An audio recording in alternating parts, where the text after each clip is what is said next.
शांति। ओम शांति बाबा।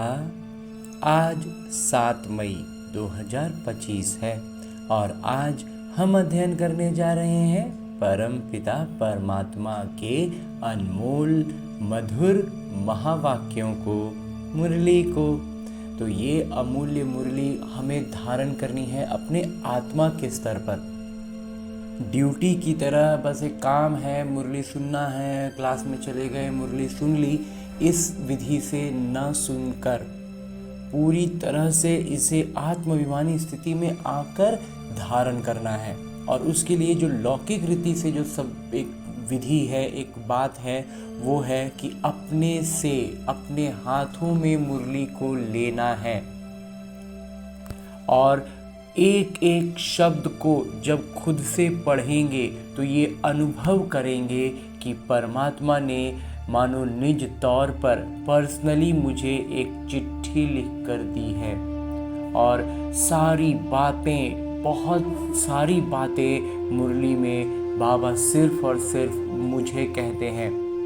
ये अनुभव करेंगे तब जब हम फुर्सत से, इत्मीनान से बैठकर खुद से मुरली को पढ़ेंगे। जब हम खुद मुरली को पढ़ते हैं तो परम पिता परमात्मा का अनुभव अलग ही स्तर पर महसूस कर पाते हैं और हम आत्मा के स्तर तक इन सारी बातों को बहुत सहजता से पहुंचा पाते हैं। और इसके अलावा और जो दूसरा एक विधि है होता है कि पढ़ना तो है ही, तो क्यों अपने घर में, अपने बाबा के कमरे में या कहीं भी बैठ करके पढ़े। क्यों ना मधुबन की धरा पर मैं आत्मा अपने सूक्ष्म शरीर के साथ चलूं और पहुंच जाऊं पांडव भवन के उस हिस्ट्री हॉल में जहां साकार में बाबा मुरलियां चलाया करते थे। तो उस पवित्र स्थान पर जैसे ही मैं आत्मा उपस्थित होता हूँ अपने सूक्ष्म शरीर के साथ, तो मुझ आत्मा में परम पिता परमात्मा के सानिध्य में आने के कारण पवित्रता, शांति, प्रेम और सुख के प्रकंपनों का संचार तीव्र हो जाता है। वो दृष्टि से मुझ आत्मा में ज्ञान, प्रकाश और अष्ट शक्तियों का प्रवाह करते हैं और मैं आत्मा पूरी तरह से आनंद विभोर हो उठता हूँ। आनंद का एक आवरण चारों ओर बन जाता है जिसमें कोई भी माया, बाधा, विघ्न, आवाज कुछ भी मुझे वापस देह भान में नहीं खींचेगा। तो ऐसे देह भान से अलग होकर, आत्माभिमानी स्थिति में स्थित होकर, परमात्मा के आनंद में, प्रेम में लवलीन होकर उनके सानिध्य में अध्ययन करते हैं ये अमूल्य मुरली, जहाँ बाबा कहते हैं, मीठे बच्चे, निश्चय ज्ञान योग से बैठता है, ज्ञान से, योग से निश्चय बैठता है, साक्षात्कार से नहीं। साक्षात्कार की ड्रामा में नूंद है, बाकी उससे किसी का कल्याण नहीं होता। बाबा आज एकदम स्पष्ट कर देते हैं कि जो निश्चय है ना बाबा पर, वो ज्ञान से और योग से ही बैठेगा, साक्षात्कार से निश्चय नहीं बैठता। आगे प्रश्न रूप में बाबा कहते हैं कि बाबा कौन सी ताकत नहीं दिखाते, लेकिन बाबा के पास जादूगरी अवश्य है। तो बाबा तो सर्वोच्च सत्ता है, सब कौन सी ताकत है, कौन सा ऐसा चीज़ है जो बाबा नहीं कर सकते, लेकिन बाबा दिखाते नहीं है। कौन सी बात है? उत्तर बतलाते हैं बाबा, मनुष्य समझते हैं भगवान तो ताकतमंद है, वो मरे हुए को भी जिंदा कर सकते हैं, परंतु बाबा कहते ये ताकत मैं नहीं दिखाता। बाकी कोई नौधा भक्ति करते हैं तो उन्हें साक्षात्कार करा देता हूँ, ये भी ड्रामा में नूंद है। साक्षात्कार कराने की जादूगरी बाबा के पास है, इसलिए कई बच्चों को घर बैठे भी ब्रह्मा व श्री कृष्ण का साक्षात्कार हो जाता है। हाँ जी बाबा, गीत है कौन आया मेरे मन के द्वारे। ओम शांति। ये बच्चों के अनुभव का गीत है। सत्संग तो बहुत हैं, खास भारत में तो ढेर सत्संग हैं, अनेक मतांतर हैं। वास्तव में वो कोई सत्संग नहीं, जितना मतांतर वाला है ना, कोई भी वास्तव में सत्संग है ही नहीं। सत्संग एक होता है। बाकी तुम वहाँ किसी विद्वान, आचार्य, पंडित का मुंह देखेंगे, बुद्धि उस तरफ जाएगी। यहाँ फिर अनोखी बात है, ये सत्संग एक ही बार इस संगम युग पर होता है। ये तो बिल्कुल नई बात है। उस बेहद के पिता का शरीर तो कोई है नहीं। कहते हैं मैं तुम्हारा निराकार शिव बाबा हूँ। तुम और सत्संगों में जाते हो तो शरीरों को ही देखते हो। शास्त्र याद कर फिर सुनाते हैं। अनेक प्रकार के शास्त्र हैं, वो तो तुम जन्म जन्मांतर सुनते आए हो। अब है नई बात, अभी यहाँ ना नया बात हो रहा है। वो सब शास्त्र तो कई जन्मों से सुन रहे हैं। बुद्धि से आत्मा जानती है। बाबा कहते हैं, हे मेरे सिकिलते बच्चे, हे मेरे सालिग्रामों, तुम बच्चे जानते हो 5000 वर्ष पहले इस शरीर द्वारा बाबा ने पढ़ाया था। तुम्हारी बुद्धि एकदम दूर चली जाती है तो बाबा आए हैं। बाबा अक्षर कितना मीठा है, बहुत मीठा है बाबा। वो है मात पिता। कोई भी सुनेंगे तो कहेंगे पता नहीं इन्हों के माता पिता कौन है। बरोबर वो साक्षात्कार कराते हैं तो उसमें भी वो मूंझते हैं। जब फिर साक्षात्कार हो जाता है तो भी मूंझते हैं। कभी ब्रह्मा को, कभी कृष्ण को ही देख लेते हैं तो विचार करते रहते कि ये क्या है। ब्रह्मा का भी बहुतों को घर बैठे साक्षात्कार होता है। अब ब्रह्मा की तो कोई भी पूजा करते नहीं है, श्री कृष्ण आदि की तो करते हैं। जब श्री कृष्ण की जो पूजा करते हैं, उनको श्री कृष्ण का साक्षात्कार हो जाए तो सोचते हैं हम बहुत अच्छा भक्ति किए तो भगवान हमको दर्शन दिए। लेकिन ब्रह्मा का पूजा तो कोई करते ही नहीं है ना भक्ति मार्ग में।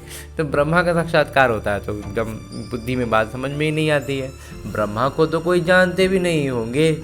प्रजापिता ब्रह्मा तो अभी आए हैं। ये है प्रजापिता। बाबा बैठ समझाते हैं कि ये सारी दुनिया पतित है, तो जरूर वो भी बहुत जन्मों के अंत में पतित ठहरे। तो ये भी क्या हुए, अंत में जाके पतित हुए ना। कोई भी पावन नहीं है, तो पूरा पावन तो खैर कोई नहीं है। इसलिए कुंभ के मेले पर, हरिद्वार गंगा सागर के मेले पर जाते हैं। कुंभ का मेला में, हरिद्वार का गंगा सागर में, जगह जगह जाते रहते हैं। समझते हैं स्नान करने से पावन बन जाएंगे। लेकिन ये नदियों का कोई पतित पावनी थोड़ी हो सकती। कोई भी नदी पतित पावनी कैसे हो सकती है? नदियाँ तो निकलती हैं सागर से। वास्तव में तुम हो ज्ञान गंगाएं, महत्व तुम्हारा है। तुम ज्ञान गंगाएं जहाँ तहाँ निकलती हो, वो लोग फिर दिखलाते हैं। तीर मारा और गंगा निकली। तीर मारने की तो बात ही नहीं। ये ज्ञान गंगाएं देश देशांतर जाती हैं। और ज्ञान बाण जो चलाते हैं ना, वही वाला बाण होगा। लौकिक बाण का तो कोई अर्थ ही नहीं है। शिव बाबा कहते हैं, मैं ड्रामा के बंधन में बंधा हुआ हूँ। सभी का किरदार निश्चित किया हुआ है, मेरा भी किरदार निश्चित है। कोई समझते भगवान तो बहुत ताकतमंद है, भगवान के पास तो अथाह शक्तियाँ होती हैं, मरे हुए को भी जिंदा कर सकते हैं। ये सभी गपोड़े। बाबा कहते हैं ये सब गपोड़ा है, ड्रामा में है ना, तो वो जिसका शरीर छूटने का वो छूटेगा ही। मैं आता हूँ पढ़ाने के लिए, बाकी ताकत क्या दिखाएंगे? आके के बाबा को पढ़ाना है, हमें पतित से पावन बनाना है, ताकत दिखा के क्या करना है? साक्षात्कार की भी जादूगरी है। किसी किसी को साक्षात्कार से फिर असर पड़ता है तो साक्षात्कार करा देते हैं। नवधा भक्ति करते हैं तो मैं साक्षात्कार कराता हूँ। जैसे काली का रूप दिखलाते हैं, उन पर फिर तेल चढ़ाते हैं। अब ऐसी काली तो है नहीं, परंतु काली की नौधा भक्ति बहुत करते हैं। वास्तव में काली तो जगत अम्बा है, काली का ऐसा रूप तो नहीं, परंतु नौधा भक्ति करने से बाबा भावना का भाड़ा दे देते हैं। काम चिता पर बैठने से काले बने, अब ज्ञान चिता पर बैठ गोरे बनते हैं। जो काली अब जगदम्बा बनी है वो साक्षात्कार कैसे कराएंगी? वो तो अभी बहुत जन्मों के अंत के भी अंत वाले जन्म में हैं। वो तो अपना शरीर धारण किए हुए हैं, तो वो साक्षात्कार कैसे कराएंगी? तो बाबा ही कराते हैं, लेकिन उसी रूप में करा देते हैं जिस रूप में हम अनौधा भक्ति कर रहे हैं। देवताएं तो अभी है नहीं, और तो देवता तो अभी कोई भी है नहीं देवता अवस्था में, तो वो क्या साक्षात्कार कराएंगे? तो वो ऐसे भी साक्षात्कार नहीं करा सकते। बाबा समझाते हैं ये साक्षात्कार की चाबी मेरे हाथ में है। अल्पकाल के लिए भावना पूरी करने के लिए साक्षात्कार करा देता हूँ, परंतु वो कोई मेरे से नहीं मिलते। कल भी बाबा ने कहा था साक्षात्कार का मतलब मिलना नहीं है, वो बस एक झलक दर्शन हो जाता है, उससे ज़्यादा और कुछ नहीं है। वो भी अपनी ही भावना अनुसार जिसकी भक्ति कर रहे थे उसी रूप में बाबा भाड़ा दे देते हैं, उसी रूप में दर्शन एक बार दिला देते हैं। मिसाल एक काली का देते हैं। इस रीति बहुत है, हनुमान, गणेश आदि बहुत सारे देवी देवताएं हैं। बाबा काली माता का आज उदाहरण दे रहे हैं। भले सिख लोग भी गुरु नानक की बहुत भक्ति करें तो उन्हें भी साक्षात्कार हो जाएगा। बाबा कहते हैं सिख लोग भी अपना जो गुरु हैं उनका खूब भक्ति करते हैं तो उनको भी साक्षात्कार होता है, परंतु वो तो नीचे चले जाते हैं। बाबा बच्चों को दिखलाते हैं, देखो ये गुरु नानक की भक्ति कर रहे हैं, साक्षात्कार फिर भी मैं कराता हूँ। कर रहे हैं वो गुरु नानक की भक्ति और साक्षात्कार मैं कराता हूँ। वो कैसे साक्षात्कार कराएंगे? वो तो फिर दूसरा जन्म लेकर के दूसरे शरीर में है, उनके पास साक्षात्कार कराने की चाबी नहीं है। ये बाबा कहते हैं मुझे विनाश स्थापना का साक्षात्कार भी उस बाबा ने कराया। ये ब्रह्मा बाबा कहते हैं कि शिव बाबा ने ही मुझे विनाश का भी और नई स्थापना का भी साक्षात्कार कराया, परंतु साक्षात्कार से कोई का भी कल्याण नहीं। लेकिन बाबा कहते हैं उससे कल्याण थोड़ी होगा, ऐसे तो बहुतों को साक्षात्कार होते थे, आज वो है नहीं। तो साक्षात्कार जिनको हुआ वो आज है नहीं। बहुत बच्चे कहते हैं हमको जब साक्षात्कार हो तो निश्चय बैठे।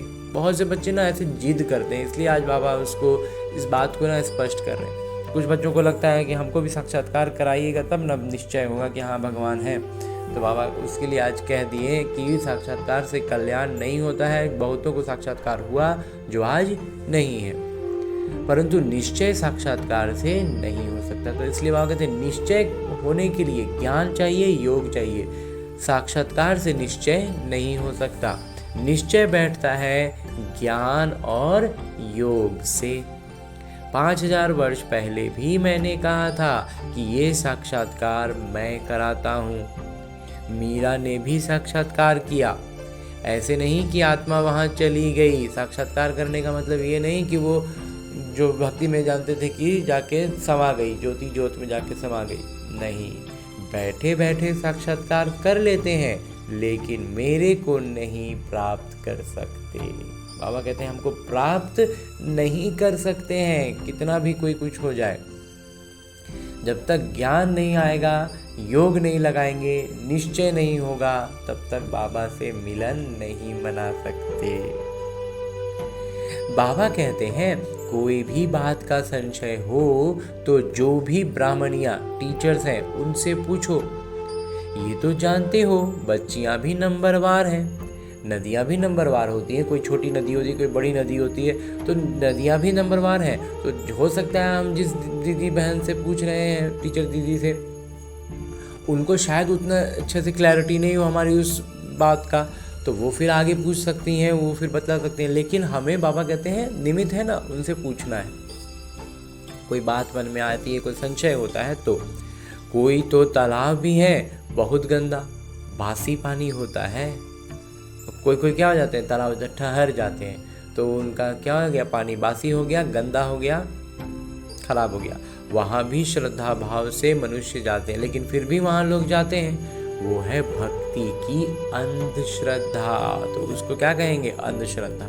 कभी भी कोई से भक्ति छुड़ानी नहीं है, कभी भी किसी को बाबा कहते हैं जोर जबरदस्ती करके भक्ति छुड़ानी नहीं है।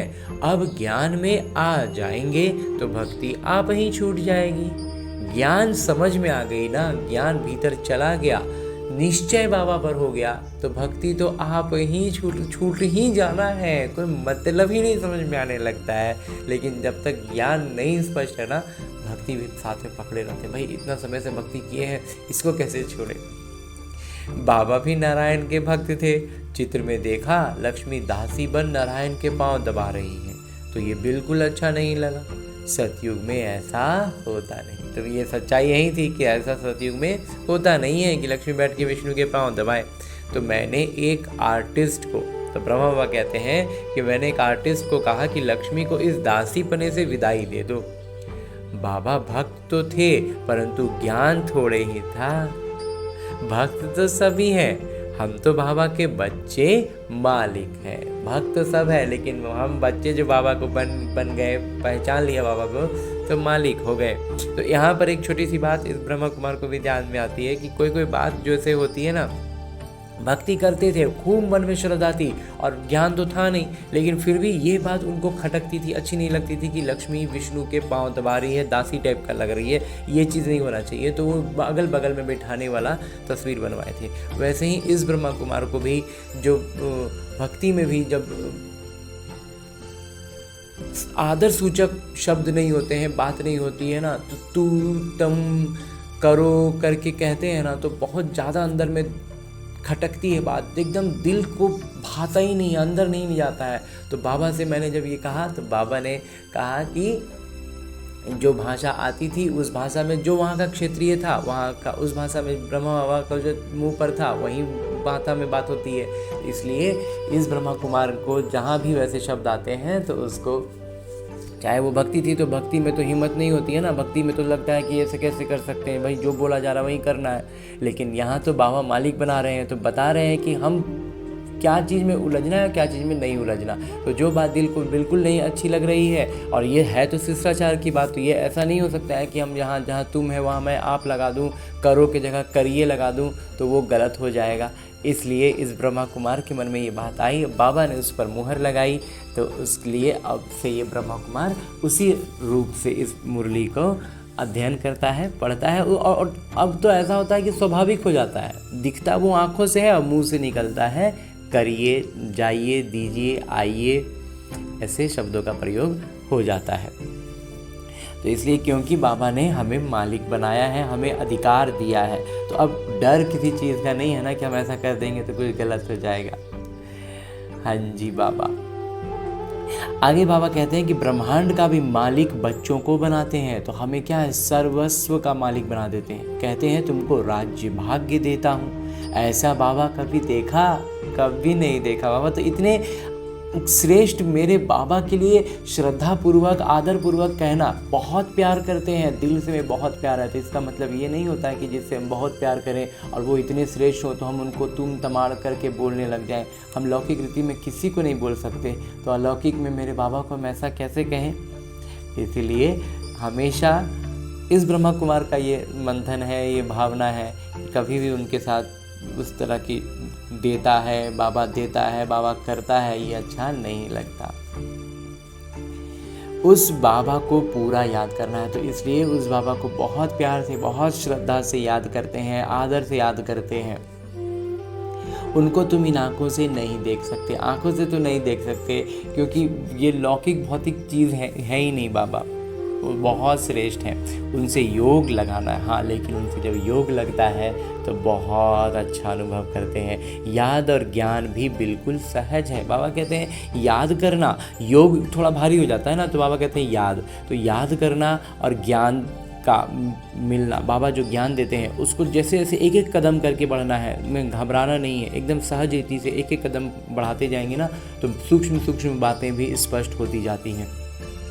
तो याद करना बहुत सहज हो जाता है जब ज्ञान स्पष्ट होने लगता है, तो योग लगेगा, ज्ञान में आगे बढ़ते जाए, और जितना फिर योग लगते जाता है ना, ज्ञान भी उतना स्पष्ट होता जाता है। लेकिन शुरुआत, पहला कदम ज्ञान का होता है, फिर एक दूसरे के पूरक बन जाते हैं। बीज और वृक्ष को जानना है, तो कुल मिला के क्या है, बीज है बाबा और वृक्ष है पूरा सृष्टि। तुम उस निराकारी वृक्ष से साकारी वृक्ष में आए हो। बाबा ने साक्षात्कार का राज भी समझाया, वृक्ष का राज भी समझाया, कर्म अकर्म विकर्म की गति भी बाबा ने समझाई है। पिता, शिक्षक, गुरु तीनों से ही शिक्षा मिलती है। शिक्षा मिलने का ऐसा है कि लौकिक रीति में भी पिता भी शिक्षा देते हैं, शिक्षक भी शिक्षा देते हैं और गुरु भी शिक्षा देते हैं, तीनों से शिक्षा मिलती है। अभी बाबा कहते हैं मैं तुमको ऐसी शिक्षा देता हूँ, ऐसे कर्म सिखलाता हूँ जो तुम 21 जन्म सदा सुखी बन जाते हो। शिक्षक शिक्षा देते हैं ना, गुरु लोग भी पवित्रता की शिक्षा देते हैं अथवा कथाएं सुनाते हैं, परंतु धारणा बिल्कुल नहीं होती। यहाँ तो बाबा कहते हैं अंतमति सो गति होगी। मनुष्य जब मरते हैं तो भी कहते हैं राम राम कहो तो बुद्धि उस तरफ चली जाती है। अभी बाबा कहते हैं तुम्हारा साकार से योग छूटा, अब मैं तुमको बहुत अच्छे कर्म सिखलाता हूँ। श्री कृष्ण का चित्र देखो, पुरानी दुनिया को लात मारते और नई दुनिया में आते हैं। तुम भी पुरानी दुनिया को लात मार नई दुनिया में जाते हो, तो तुम्हारी नर्क के तरफ लात, स्वर्ग के तरफ मुंह। हमारा चेहरा, हम आगे बढ़ रहे हैं स्वर्ग की तरफ और हमारा पैर पीछे ढकेल रहा है नर्क को। शमशान में भी अंदर जब घुसते हैं तो मुर्दे का मुंह उस तरफ कर लेते हैं, लात पिछाड़ी तरफ कर लेते हैं। तो ये चित्र भी ऐसा बनाया है। हाँ जी बाबा। मम्मा बाबा और तुम बच्चे, तुमको तो मम्मा बाबा को फॉलो करना पड़े। जैसा जैसा मम्मा बाबा ने किया, उनके पद चिन्ह बने हुए हैं, बस हमें उस चिन्हों पर चलना है, नक्शे कदम पर चलना है। जो उनकी गद्दी पर बैठो, उनकी गद्दी पर बैठना है तो बस उनके नक्शे कदम पर चलना है। राजा के बच्चे राजकुमार राजकुमारी कहलाते हैं ना। तुम जानते हो हम भविष्य में राजकुमार राजकुमारी बनते हैं। ऐसा कोई पिता, शिक्षक, गुरु होगा जो तुमको ऐसे कर्म सिखलाए, तुम सदा काल के लिए सुखी बनते हो। ये शिव बाबा का वर है, वो आशीर्वाद करते हैं। ये नहीं, हमारे ऊपर उनकी कृपा है। सिर्फ कहने से कुछ नहीं होगा, तुमको सीखना होता है। सिर्फ आशीर्वाद से तुम नहीं बन जाएंगे। हाँ, बाबा आशीर्वाद देते हैं, उनका दृष्टि होती है, लेकिन पुरुषार्थ हमारी तरफ से होना चाहिए, तब बाबा कहते हैं होगा। सिर्फ आशीर्वाद से नहीं होगा, उसकी मत पर चलना है, श्रीमत पर चलना होगा ना। ज्ञान और योग की धारणा करनी है। बाबा समझाते हैं कि मुख से राम राम कहना भी आवाज हो जाता है। तुमको तो वाणी से परे जाना है, चुप रहना है। खेल भी बहुत अच्छे अच्छे निकलते हैं, एक से एक खेल निकल रहा है, एक से एक चीजें हैं लौकिक में, रीति में। अनपढ़े को बुद्धू कहा जाता है। बाबा कहते हैं कि अब सभी को भूल कर तुम बिल्कुल बुद्धू बन जाओ। बाबा कहते हैं सब कुछ भूल जाओ, बुद्धू बन जाओ। लौकिक रीति के लोग कहें अरे कैसा मूर्ख हो गया है, इतना भी इसको समझ में नहीं आ रहा है, ठग देते हैं। जिसको लोग कहते हैं ना, हम होशियार क्यों बनते, ताकि हमें कोई ठगे ना। बाबा कहते हैं कोई दिक्कत नहीं है, वो जितना कर्मिक अकाउंट में है उतना ही दूर तक वो ठग सकता है, एक चीज़। और दूसरी चीज़, हम बाबा की वो में रहेंगे ना, तो वो उनको लगेगा कि हम बुद्धू हैं, लेकिन वास्तव में हम बुद्धू तो नहीं है ना, हम तो बादशाह ही ले रहे हैं। तो मैं जो तुमको मत देता हूँ उस पर चलो। ज़्यादा होशियार बन के उसका हम खींच लें, हम नहीं करें, इसमें पढ़ना ही नहीं, उस चक्कर में पढ़ना ही नहीं है। परम धाम में तुम सभी आत्माएं बिना शरीर के रहती हो, फिर यहाँ आकर शरीर लेती हो, तब जीव आत्मा कहा जाता है। जब शरीर लेते हैं ना, तब जीव आत्मा हम हो जाते हैं। आत्मा कहती है मैं एक शरीर छोड़ दूसरा लेती हूँ, और फिर जब एक बार यहाँ आ गए किरदार निभाने, तो फिर एक शरीर छूटता जाएगा, दूसरा लेते जाएंगे। तो बाबा कहते हैं मैं तुमको फर्स्ट क्लास कर्म सिखलाता हूँ। एकदम उच्चतम श्रेणी के कर्म कैसे होते हैं, क्या होते हैं ना, वो बाबा हमें ज्ञान देते हैं, शिक्षक पढ़ाते हैं। इसमें ताकत की क्या बात है। अब इसमें बाबा आ रहे हैं, हमें इतना श्रेष्ठ ज्ञान देते हैं, इतना श्रेष्ठ अवस्था पहुंचाते हैं, हमें स्वर्ग में बिठा कर जाते हैं। तो इतना सब कुछ करें तो यहाँ बाबा कहते हैं ताकत दिखाने की बात ही नहीं है, ज़रूरत ही नहीं है। साक्षात्कार कराते हैं, इसको जादूगरी कहा जाता है। साक्षात्कार जो बाबा कराते हैं वो तो जादूगरी कहलाएगा ना। मनुष्य से देवता बनाना, ऐसी जादूगरी कोई कर ना सके। और ये जादूगरी और कोई कर सकता है कि मनुष्य जो ऐसे आज के विकारी पतित मनुष्य, और वो देवी देवता बन जाए। बाबा सौदागर भी हैं, पुराना लेकर नया देते हैं। कैसे सौदागर है, हमसे ऐसी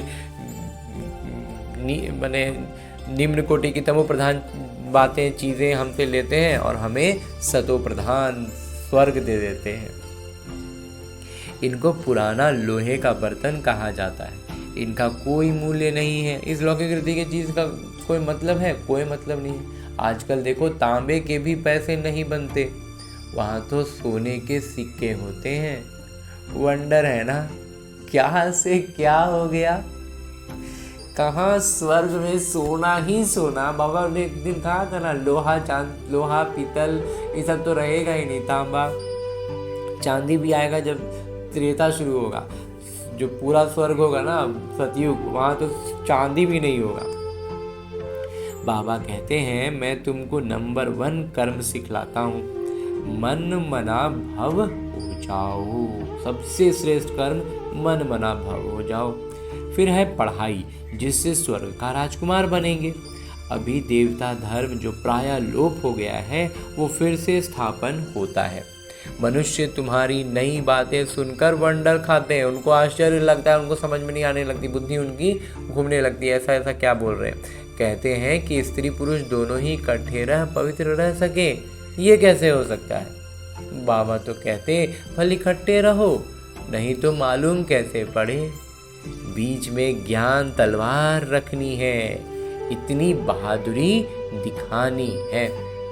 परीक्षा होती है और वो भी एक तरह की परीक्षा है कि एक साथ रहते इकट्ठे रहते भी पवित्र रह जाएं। तो हम ना परीक्षा में पास हुए, अलग अलग रह गए, एकदम अलग ही हो गए, तो बाबा कहते हैं वो फिर परीक्षा में तो पास नहीं हुए। तो परीक्षा भी तो पास करनी है ना, तब तो अंक मिलेंगे ज़्यादा। तो मनुष्य इन बातों में वंडर खाते हैं, क्योंकि शास्त्रों में तो ऐसी कोई बात है ही नहीं। यहाँ तो प्रैक्टिकल में मेहनत करनी पड़ती है। गंधर्वी विवाह की बात यहाँ की है। अभी तुम पवित्र बनते हो तो बाबा कहते बहादुरी दिखलाओ। सन्यासियों के आगे सबूत देना है। समर्थ बाबा ही सारी दुनिया को पावन बनाते हैं। बाबा कहते हैं भल साथ में रहो, सिर्फ नग्न नहीं होना है। ये सभी है युक्तियाँ। बड़ी जबरदस्त प्राप्ति है, सिर्फ एक जन्म बाबा के निर्देश पर पवित्र रहना है। बाबा कहते हैं सिर्फ एक जन्म बाबा के निर्देश पर पवित्र रह जाएंगे, फिर तो इतना मिलेगा कि कुछ कहना ही नहीं है। तो इकट्ठे रहते भी, साथ रह के भी बस मर्यादाओं का ध्यान रखना है। योग और ज्ञान से एवर हेल्दी, सर्वदा स्वस्थ बनते हैं 21 जन्मों के लिए। इसमें मेहनत है ना, तो थोड़ा तो मेहनत करना होगा। तुम हो शक्ति सेना, माया पर जीत पहन जगत जीत बनते हो। सभी थोड़े ही बनेंगे, जो बच्चे पुरुषार्थ करेंगे वही उच्च पद पाएंगे। तुम भारत को ही पवित्र बनाकर फिर भारत पर ही राज्य करते हो। लड़ाई से कभी सृष्टि की बादशाही मिल न सके। युद्ध करके बाबा कहते हैं कभी कोई विश्व की बादशाही ले ही नहीं सकता। ये मतलब सिस्टम में ही नहीं है, ये चीज़ हो ही नहीं सकती, कायदा ही नहीं है। ये वंडर है ना, और ये बात वंडर की है कि कोई कितना भी युद्ध में वो कर ले, लेकिन वो विश्व विजेता नहीं हो सकता। इस समय सब आपस में लड़कर खल्लास हो जाते हैं। और अभी का ये जो समय है ना, सब के सब आपस में अभी लड़ेंगे, पूरा एक दूसरा को कहानी ख़त्म कर देंगे। मक्खन भारत को मिलता है और ज़ारा माखन कहाँ आ जाएगा, भारत में। दिलाने वाले हैं वंदे मातरम। मेजॉरिटी माताओं की है। अब बाबा कहते हैं, जन्म जन्मांतर तुम गुरु करते आए, शास्त्र पढ़ते आए हो, अब हम तुमको समझाते हैं। जज योर सेल्फ, राइट क्या है, अपने आप को जांच करो कि सही क्या है। सतयुग है राइटियस दुनिया, सतयुग जो है वो है सही दुनिया, वहाँ कुछ भी गलत नहीं है। माया अनराइटियस बनाती है, जैसे ही माया का प्रवेश होता है सब कुछ गलत की तरफ बढ़ने लगता है। अब भारतवासी इररिलीजियस बन पड़े, हम कोई धर्म को नहीं मानते, अपने आप को सीधे सोचते हैं कि हम अलग कर लें, रिलीजन नहीं इसलिए माइट नहीं रही, तो फिर कोई धर्म नहीं मान रहे हैं तो इसलिए बाबा कहते हैं शक्ति नहीं रही। इररिलीजियस, अनराइटियस, अनलॉफुल, इनसॉल्वेंट बन पड़े हैं, अधर्मी हो गए हैं, गलत हो गए हैं, अमर्यादित हो गए हैं, कैदी हो गए हैं, गुलाम हो गए हैं। ये सारी अवस्था हो गई है बाबा को भूलने से। बेहद के पिता हैं इसलिए बेहद की बातें समझाते हैं, कहते हैं कि फिर तुमको रिलीजियस मोस्ट पावरफुल बनाता हूँ, धार्मिक बनाता हूँ, सचमुच का जो देवी देवता धर्म जो है ना, उस धर्म की, सत्य धर्म की स्थापना बाबा कर रहे हैं और शक्तिशाली बना रहे हैं। स्वर्ग बनाना तो शक्तिशाली काम है ना, इतना बड़ा काम है, इतना शक्ति का काम है। पतित को पावन बना देना ये अपने आप में इतना बड़ा जादू है ना, बस एक झटके में, एक इन आँखों से नहीं दिख रहा है तो सोच रहे हैं कि बाबा शक्ति नहीं दिखला रहे हैं। बाबा तो ज़बरदस्त शक्ति दिखला रहे हैं ना। बाबा कहते हैं ये तो शक्ति का ही काम है, परंतु है गुप्त। इनकॉग्निटो वॉरियर्स हैं हम, गुप्त सेना है। बाबा का बच्चों पर बहुत प्यार होता है, मत देते हैं, इसीलिए तो बाबा अपनी बात बतलाते हैं, अपना ज्ञान देते हैं। बाबा की मत, शिक्षक की मत, गुरु की मत, सोनार की मत, धोबी की मत, इसमें सभी मतें आ जाती हैं।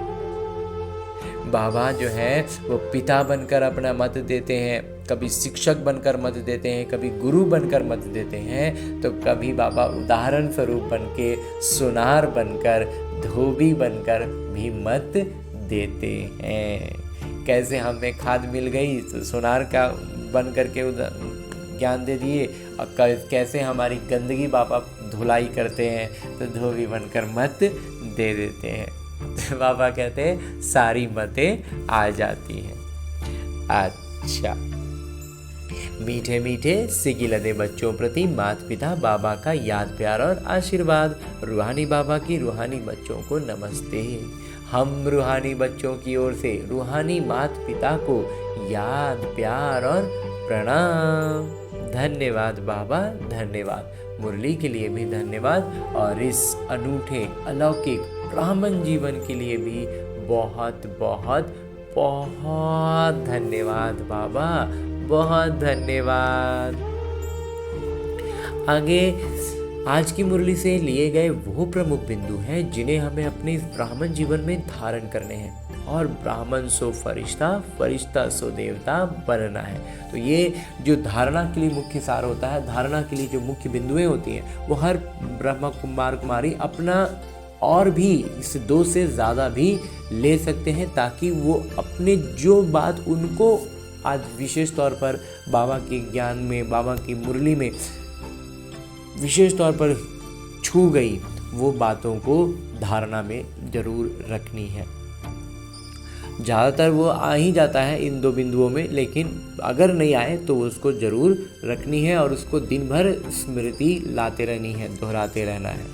उसके लिए पहला बिंदु जो है वो है, इस एक अंतिम जन्म में बाबा के निर्देश पर चल घर गृहस्थ में रहते पवित्र रहना है।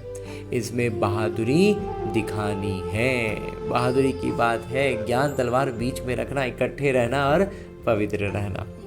दूसरा है, श्रीमत पर सदा श्रेष्ठ कर्म करने हैं, वाणी से परे जाना है, जो कुछ पढ़ा व सुना है उसे भूल बाबा को याद करना है। जो लौकिक रीति की बातों में उलझ रहे हैं ना, बाबा कहते हैं सब सीधे छोड़ दो, वो सिर्फ उलझन है, मकड़ी का जाल है। जितना सोचेंगे कि हम सुलझा के निकलें, सुलझेगा नहीं। वो जहाँ है जैसे है उसको वहीं छोड़ दो और निकल आओ।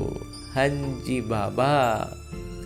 आगे मेरे बाबा वरदान दे रहे हैं।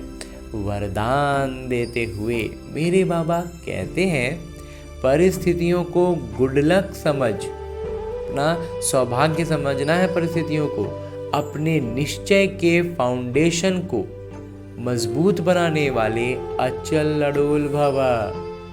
परिस्थितियां आ रही है ना, तो ये सौभाग्य है।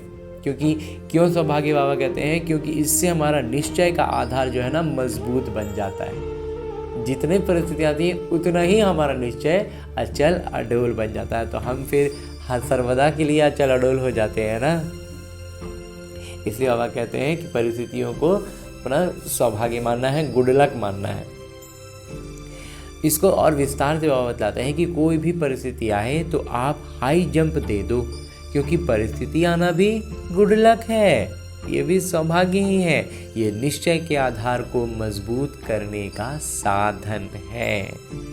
आप जब एक बारी अंगद के समान मजबूत हो जाएंगे तो ये पेपर भी नमस्कार करेंगे।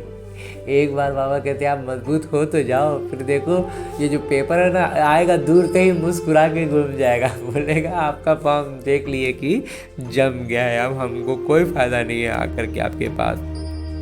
और दूसरा क्या होता है कि हम बाबा के इतने निकट हो जाते हैं कि बाबा के समीप तो कुछ भी आ ही नहीं सकता। तो दोनों ही बातें एक दूसरे से बहुत अच्छे से जुड़ती हैं। बाबा कहते हैं पहले विकराल रूप में आएंगे, फिर दासी बन जाएंगे। जब हमारा पाँव एकदम अचल अडोल हो जाएगा ना, तो आएगा तो इतना विकराल रूप में कि लगेगा कहाँ हमको उड़िया के फेंक देगा, हम तो मेरा तो वजूद ही नहीं रह जाएगा, ऐसा आएगा। अब बाबा कहते हैं तुम सिर्फ अपना अचल अडोल पाँव जमा कर रखो अंगद की तरह, फिर देखो कैसे तुम्हारा दासी बन जाएगा। चैलेंज करो, हम महावीर हैं। जैसे पानी के ऊपर लकीर ठहर नहीं सकती, ऐसे मुझ सागर के ऊपर कोई परिस्थिति वार कर नहीं सकती। स्वस्थिति में रहने से अचल अडोल बन जाएंगे। बाबा इतना स्पष्ट हमें यहाँ पर बतला रहे हैं कि हमारी स्वस्थिति स्वमान में जब हम रहते हैं, मैं आत्मा हूँ, परमपिता परमात्मा के साथ हूँ, तो हमारी जो अवस्था होगी ना वो इतनी श्रेष्ठ हो जाएगी कि कुछ भी आ जाए वो टिक ही नहीं सकता।